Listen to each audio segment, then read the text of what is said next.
Good afternoon. I'm Deborah Price, CEO and founder of the Money Coaching Institute, and this is Conversations About Money. Today, I have the wonderful Christine Mathieu, who is from New York. And Christine is not only a certified money coach, but she's also in the financial planning world, and she's doing some very interesting work with the firm that she's with. And Christine, first of all, welcome. Thank you for taking the time to be with me today. And I'd love to just jump right in and have you share a little bit about your journey as, a coach. And I know that you did a lot of other things before this, and we met, I don't know, 10, 15 years ago at least before you Oh ever went yeah. into training. So just share with us a little bit about your journey and where you are now. Okay. I'm going to try and make this as succinct as possible, right? Because I do have quite the history. And you're right. I think it has to be at least 15 years ago. I think when you and I first had our conversation, right? Because I know it was in 2008, right? So I was a financial advisor and I was an advisor for about 16 years. So by the time 2008 rolled around, I had been in advisement for quite some time. And that was when the we were going through the Great Recession. Okay, so it was a Mhm. period of a lot of volatility, a lot of economic unrest, a lot of fear, right? Was what we were dealing with right on a daily basis. And for the first time, we weren't just feeling it in this country; we were feeling this on a global scale. So it was really something different, right? And something really challenging. And I remember as an advisor back then, working with my clients and noticing that it didn't matter what I said to them anymore in terms of numbers. Like I could show them the projections, I showed them the spreadsheets, and I showed them that if you would just stay the course, honor your timeline, right, you will be okay. Mhm. But it didn't matter. And as we know, fear overrides logic every day. Um, Absolutely. so end result was one client after another was just selling their positions, right? To kind of quote unquote stop the bleeding. It Yeah. was impulsive, it was fear driven. There was no logic to it whatsoever. They just wanted out, and it didn't matter at that time, in that moment, it didn't matter that they were taking a 50 to 60% loss, Yeah. right? And Which is that's what so tragic. Yes, right. And makes it all the more difficult to really be able to recover when you exit in that way. So what happened to me was my eyes were really opened to the fact that I realized I was missing a particular skill set, right? I Mhm. knew I was like, there has to be a better way in terms of understanding my clients, in terms of communicating with them to help them um just simply be able to slow down and work with their fear, right? Just be with that fear, so to speak. And at the time, I was working with a coach myself for a couple of years. And I remember just sitting back, wondering, gosh, I wonder if there's any way to incorporate the principles of this type of coaching, right? Life coaching or what have you, into into financial advisement. So I had no idea if such a thing back then even existed. But I had that intuitive sense that that was something that was, needed. And that's kind of what put me on the path towards coaching, right? So I had left the institution that I was with at that time, went independent, and it was a few months later that I came across a different, curriculum. Um, and then I came across money coaching. So that's when you and I had our initial conversation. So that was probably around 2010, 2011-ish, right? Somewhere in there. Um, and I had made the decision. I didn't do the money coaching curriculum, but I ended up getting my degree in metaphysics and becoming an ordained metaphysical minister, right? So it was, the psychology, philosophy, spirituality. That's really what formed that what I Yeah. would say the foundation to the coaching that I began back then, right? I was on my own for quite some time as a coach doing, similar type of work. And then, well, I always knew that this work belonged inside of a firm. And I Yeah. said, someday, right, I'm going to keep having those conversations. And at some point, I'm going to find a firm that truly embraces the value of this work, of this coaching. And I did. It took a long time, but I did find a firm. So, and I've been there now for about 4 years. So I've been coaching for almost 15, and I've been inside of the financial firm, back inside of a firm, only doing coaching for the last 4 years. And that's when I think when I first got back into a firm, that's when you and I reconnected. Yeah. Yeah. Yeah. It's so And amazing. Go ahead. oh, I was just going to say, and then with the money coaching, it built upon the metaphysics, but it Hmm. also added in the neuroscience, which was kind of cool and very helpful, right? It just gives you a whole nother language and framework with which to work. Yeah.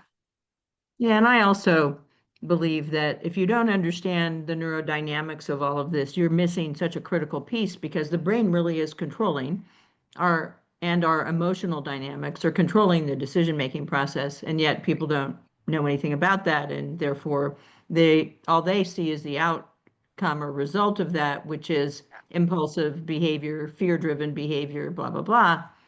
Yeah. And I have long said that I believe the best way to create um, or reduce market volatility is to help people understand their behaviors.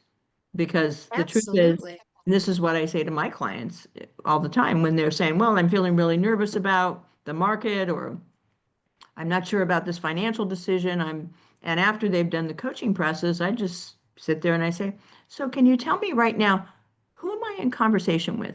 Which of your archetypes is actually driving this conversation? Can you just reflect for a second and access that for me? Because I'd like to have a conversation with that part of you.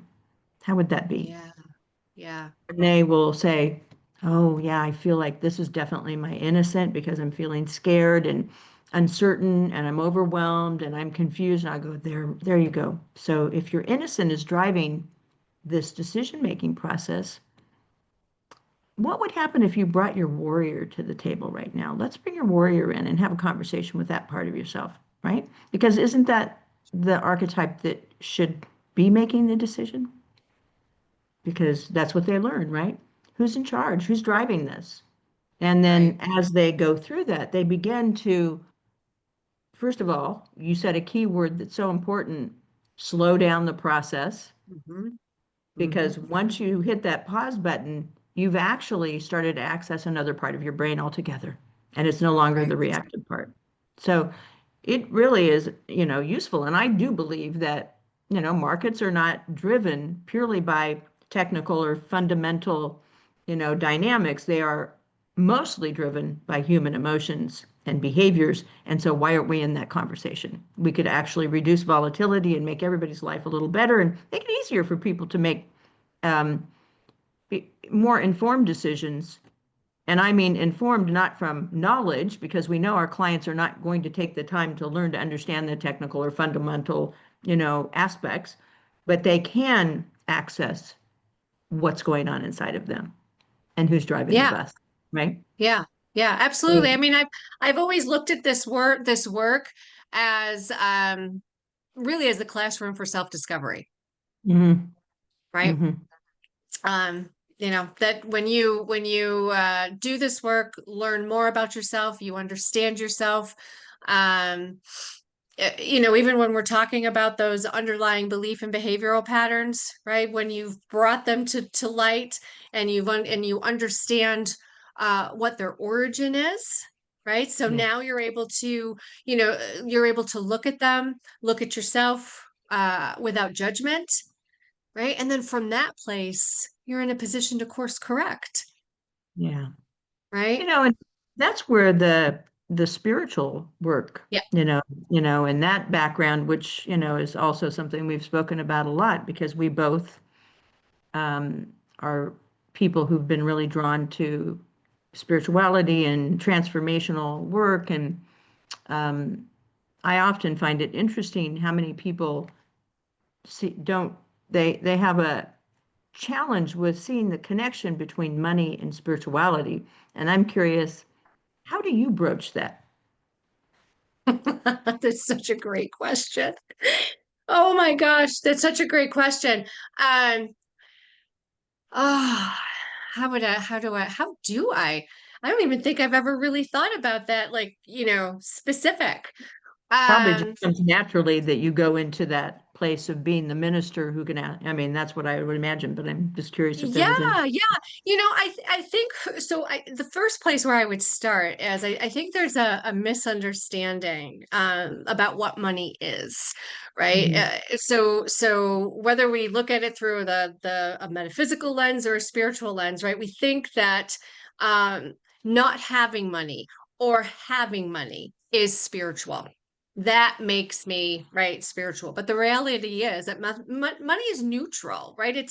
It's nothing in and of itself. It has no power, no value, no meaning, right? Until we assign it such. Right. And that value, that power, that meaning that we give it is based on what we believe about ourselves and what we think is possible.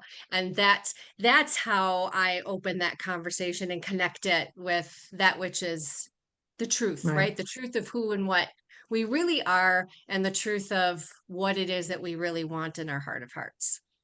Yeah. I think that's a great perspective. So thank you.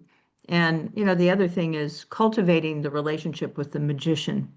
Yes. Oh, Put the that magician. together because Yeah. I often feel like when times get tough, if that more spiritual or the magician is the most spiritual or the inner aspect of the archetypal Mhm. system we have, but this idea that without faith or something to lean into when times get challenging, whether that's in your own life or relationship, death, divorce, the big life events that happen that can derail us, especially financially, um, that without that underpinning or a place to go within ourselves, it can be much more challenging. So cultivating that relationship with that archetype in particular, and a bit the creator artist can really help too.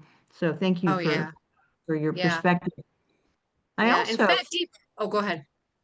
go ahead, please. Oh, okay. Because I was just going to add to that, especially because I work with a lot of individuals that are either on the precipice of or on the other side of major life transitions. I just thought of that when you mentioned, death or divorce, retirement, the sale of a business, right? All of those things. So, yeah, when we are dealing with a major life transition, um, being able to align with, connect with that magician, right? Because your magician is master of your inner world, right? Your magician is always in the present moment, is always aligned with what matters, most, and has that or I should say, unshakable knowing, right? Faith, Indeed.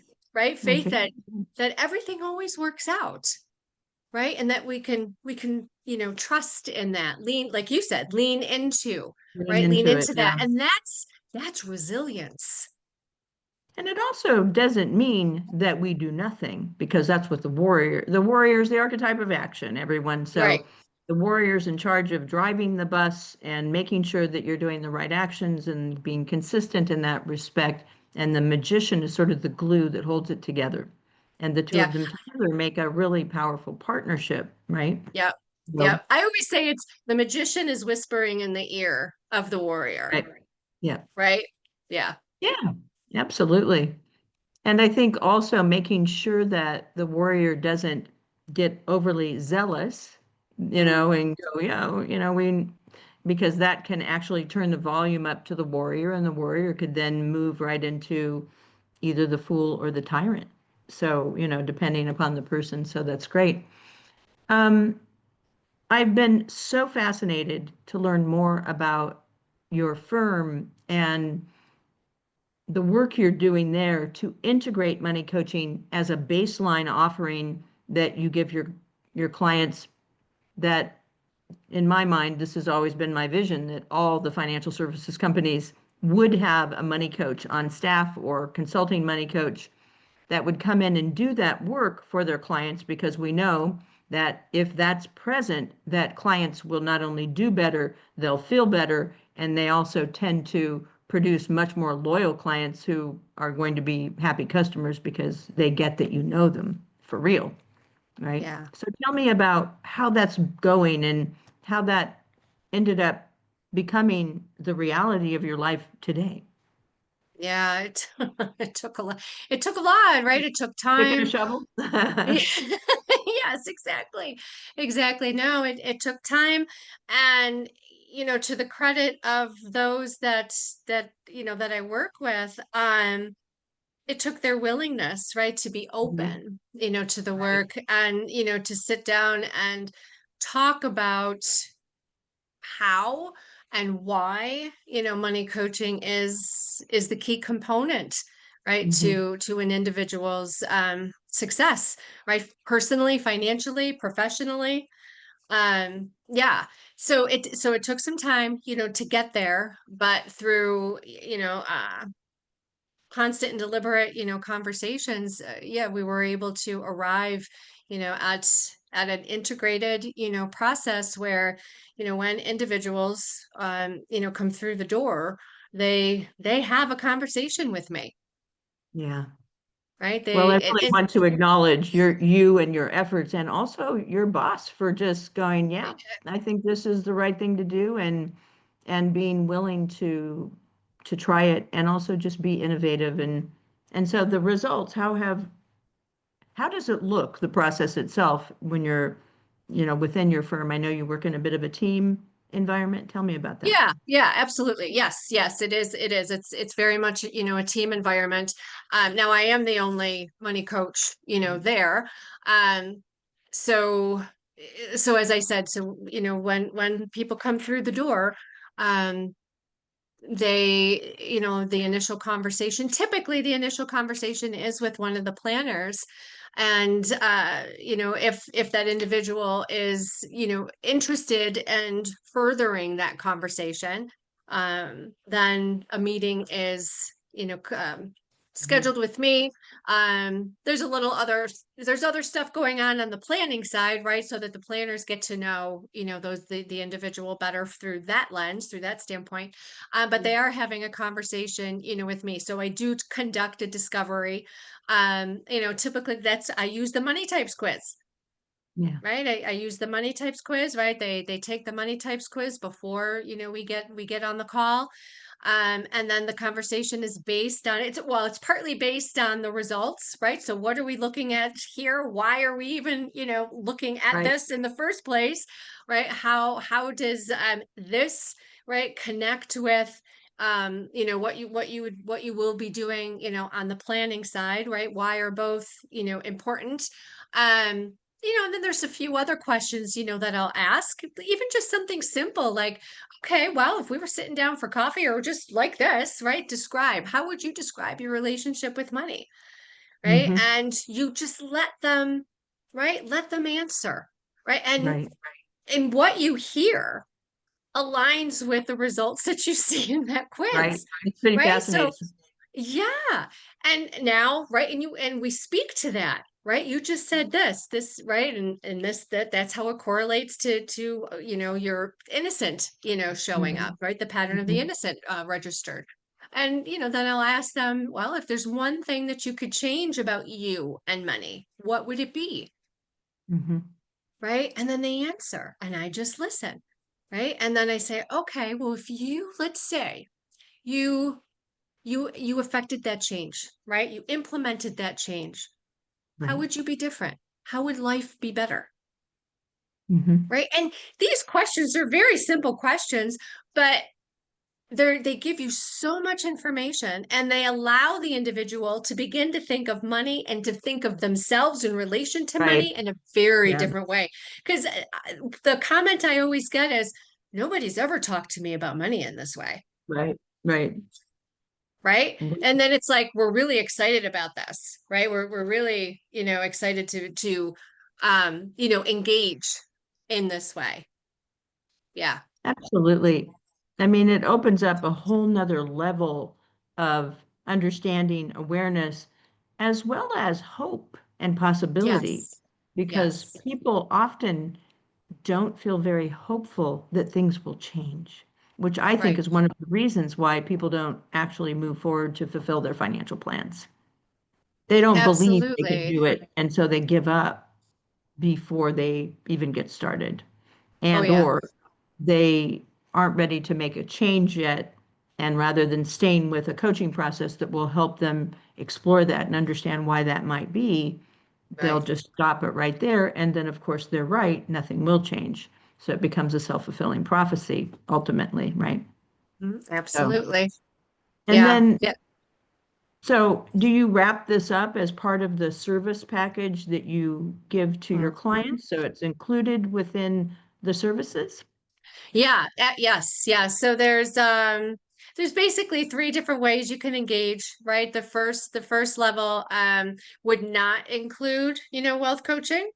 Hmm. Right? Because it's not going to resonate with everybody. It does resonate with most, I will say, but Yeah, maybe not with everybody, which is okay. Um, and then, the other two, it's a level, right? So, maybe the first might be just the core process, and then, the next level would be, everything core process as well as transformation. Yeah. beautiful. I love Yeah. it. So Yeah. this has That's been very fully simple. That's just integrated. a very simple high level view.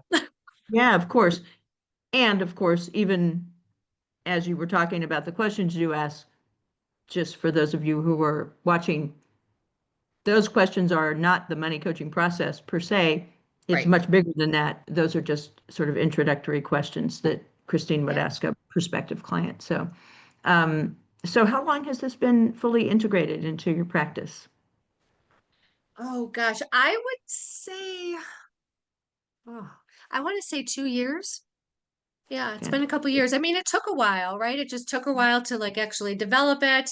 Took a while to get it into play and iron out, some of the wrinkles, because there were definitely, some bumps along the way, which that's to be expected. Sure. It's Yeah, but new. There will now, be bumps. it's cool, It's right? fantastic. So, and Yeah. then overall, how would you compare the difference of the way it works in terms of client response compared to the way you worked before? Oh gosh, sure. Because now, right, they're getting the full picture. I'll even give you one example. It's a recent, example. This individual actually came through me, so just wanted to engage with coaching. Already had, well, he thought he had, a planner. It turns out they Hmm. were just an investment advisor. So he had an accountant and investment advisor, but really didn't have a planner. But as we got into the coaching and we were doing the work, um, one of his uh one of his active money types was the innocent. So this Hmm. was a man who did not want to look, Hmm. right? Didn't want to look, and there was a lifelong pattern of it, even in through adulthood. Didn't want to look, didn't want to pay attention, right? Was afraid of what he would see, Hmm. right? Didn't was afraid what, and it wasn't so much about being judged. It's just I don't want to get bad news, right? Well, and that's frequent with the innocent is they're Yep, afraid of knowing because the knowing actually creates an intense amount of anxiety and fear. So it's as exactly. though if I don't know, then I won't be afraid.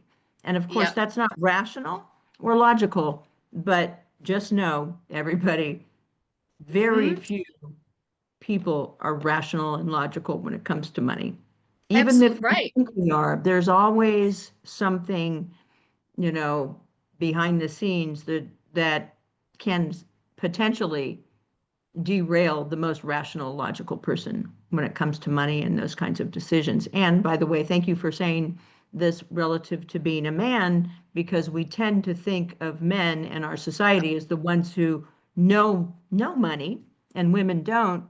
And I feel so bad for men because there is no reason Yeah. why any man on the planet should feel like he's supposed to know about money, and therefore, what did it just become hardwired in his genes? No, of course not. We No, don't no, come yeah. fully packaged with that information or capacity. So of course men are not.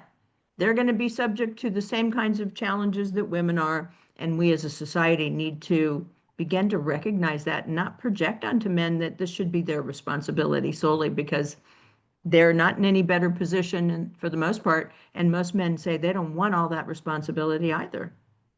Exactly, exactly. So this gentleman, um, as we were, working through, the program, and he was getting more accustomed to looking and paying attention, and he'd mentioned something, about having a meeting, with his investment advisor and his accountant, and I said, well, how often does your advisor, schedule reviews? Like how often are they conducting reviews for you? And he's like, oh, we don't do that. And I said, what do you mean you Oh, don't do that? Right? What do you mean you don't do that? And he said, well, when I need something, right? When I need something, or I think something, needs to be brought to their attention, then I initiate the meetings. And I said, okay, well, do you find that helpful? And he's like, well, now that we've been doing this work, no. And I said, good for you. I said, right, because so what ended up happening is he went to his accountant and his um, investment manager and asked that question. Why am I not doing, why are we not doing any reviews? Shouldn't you be doing my planning, right? Just the mhm. comprehensive financial planning, like where we're looking at all the various pillars, and what the response was, well, no, we have faith in you that you would be able to do this. Oh boy, So when he that's a came new back, one. right? So when he came back to me, I said, wow, I said, so if we were to look at this as a mirror and you are an individual who has the pattern of not looking, you Hmm. actually hired a group that is enabling that behavior, right? That's They're right. actually saying to you through their own behavior, it's okay not to look. It's okay not to pay attention to everything. Right. So as we talked about that, he's like, okay, well, what do I do? And I said, well, you're going to have a conversation with, one of the planners here. So Hmm. he did that. And now he's being onboarded on the planning side. And he's already written, Google reviews and given us, Fantastic. right. So that's how, right, that's how you work together and collaborate. And that's just one example, of how the two disciplines, work well together. They're actually better together. Absolutely. Yeah. Yeah, that's what's great about our work is that we're not competitive with No. financial professionals. Many of our coaches are financial professionals, such as you, um, but we're highly complementary. And I think if more people understood how beneficial it would be for their clients, we might be able to really make a huge difference because the financial services industry it really is in tasked with helping people at the largest degree worldwide of any organizations, and yet this is still a missing piece. And Yeah. so my hope is that more and more of these conversations will stimulate financial service companies, whether they're individual RIAs or brokerage or financial service or planning companies. It really needs to be considered as a wonderful value add that will make an enormous difference in the lives of their clients first and foremost, but also it's a good business decision, you know, Oh, and the, yeah. yeah, Absolutely. Absolutely. I mean, it's, when you see other firms hold themselves out, and I've seen this language for years, right? Where they hold themselves out as holistic practitioners, right? Right. And What does I that just shake mean? my head. I said, no, you're not. You are not a Yeah. holistic practitioner because you're not addressing the relationship dynamics of an Right. individual's relationship with money, right? You don't talk about the instinctive and the emotional and the spiritual components, right, Yeah. to an individual's relationship with money. You address the practical, the strategic, and that's it. That Yeah. does not mean you're addressing the whole person, the whole picture. Well, and I can easily see where many firms would be reluctant to engage at a spiritual level. I understand that completely. So I usually tell people, think of it really, don't think of it that way if that's uncomfortable. Let's talk of it in terms of mindfulness, right? Exactly. Right. Awareness and Yes, mindfulness. And then that's right. we don't need to go there. So, and I'm that way with my own clients because some people Yeah. are comfortable and some people are not. So you let the client lead. What are they Ex- comfortable with? That's right. Right. Exactly. That's probably one of the very first things that I do, Deborah, is I ask them, right, what is your language? Mm-hmm. Right? How would you relate to this part, of the work? Hmm. What are you comfortable with? Right? 'Cause I want to know. I want to meet them where they're at. I want to understand um what their thoughts are about that and what their language, is because I've worked with atheists, Hmm. right? Yeah, I have clients of every single faith imaginable. Yes, And it exactly. it really doesn't matter because Doesn't. That's right. it's really just a question of where do you go for comfort when the Yeah. world feels scary and Yeah. or you're faced with personal challenges, Yeah. and then just have the person reflect back to me. And if they say, I got no place to go, I say, well, why don't we help you build a bridge to a place that you could go so that if and when those circumstances arise, and they do for almost every human, you know, Right. you'll have a place to go with that. Yeah. That's If I beautiful. think that's necessary for all of Mm-hmm. us. Mm-hmm. Yeah, Especially living absolutely. in a world today where things are far more volatile and feel, Mm. I think people feel more now than ever a sense of out of control. Things feel out of control. You know, we've got all kinds of political dynamics going on. We also have a huge amount of economic uncertainty. Inflation and the cost of living is really, I don't care what the government says, is really a phenomena that is affecting people where they live every day, Yeah. particularly where food and housing and gas and basic things are Yeah. concerned. And so there's this feeling of, I think, fear, anxiety, and then also uncertainty. And that tends to rev up for people. And so where do you go with that? Right? And Yeah, exactly. Because it's so beautifully articulated. And when you said that, I immediately go to something that I teach, right? Is that when you are at a calm and centered place, right? When you are have peace of mind, that's where all good decisions, effective decisions, come from. So I love how you say that. How do you find, like, where do you go to find your calm? Right? mhm, Where do you go to find that centeredness? Yeah, mhm. Because that'll be the thing that you can use as your inner, your inner guidance system, right? right, right. That there's a That needs, magician, right? that's right. That's right. Yeah. Beautiful. Well, I Hmm. have to tell you, I'm very, very impressed with what you're doing. You know, I've been a big fan of yours for a very long time, and I'm thrilled with all that you've created. Is there anything that's next for you that you're really looking forward to that you'd like to share? Oh gosh, I don't know. Well, there Well, might I be know a you're couple. about to speak someplace. Why don't you share Yes. that? Yeah, yeah. I mean, I have been, gosh, just even this year, when I think about this year compared to last year, I doubled my speaking engagements.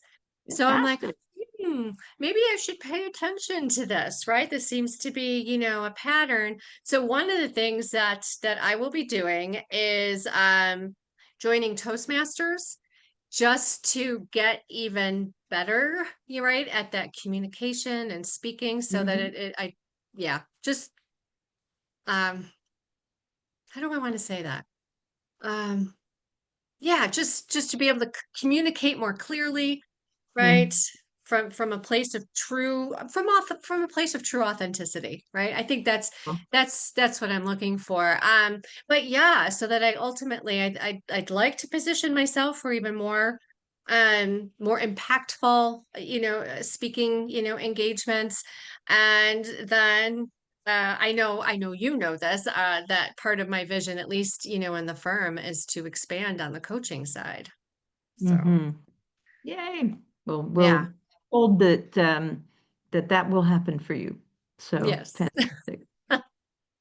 So is there anything else that you would like to share? Please, to anybody who happens to be out there watching this, you can reach Christine at, please give us all the information so people know how to find you. Oh gosh, let's see. So email would be Christine with a CH, at Note Advisor, no S, just advisor, noteadvisor.com.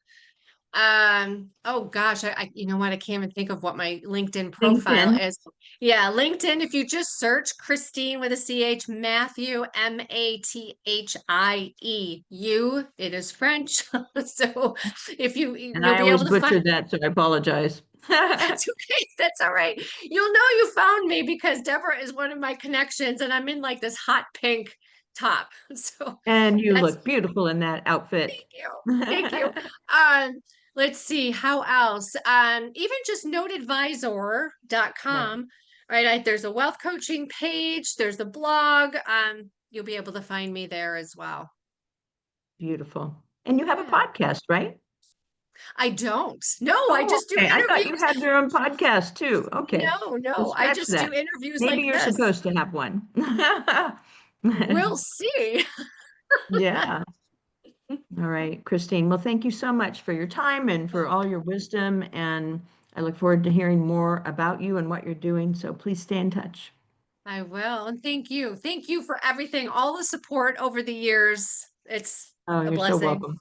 It's always, that's why the best part of my job is I get to meet really wonderful people like you around the Mhm. world. I mean, we've got coaches now in 42 countries, so Right. it's wonderful. That's really my favorite part. So thank you. Yeah. Yeah. Thank you. Right. All right, everybody. We'll see you next show. Bye-bye.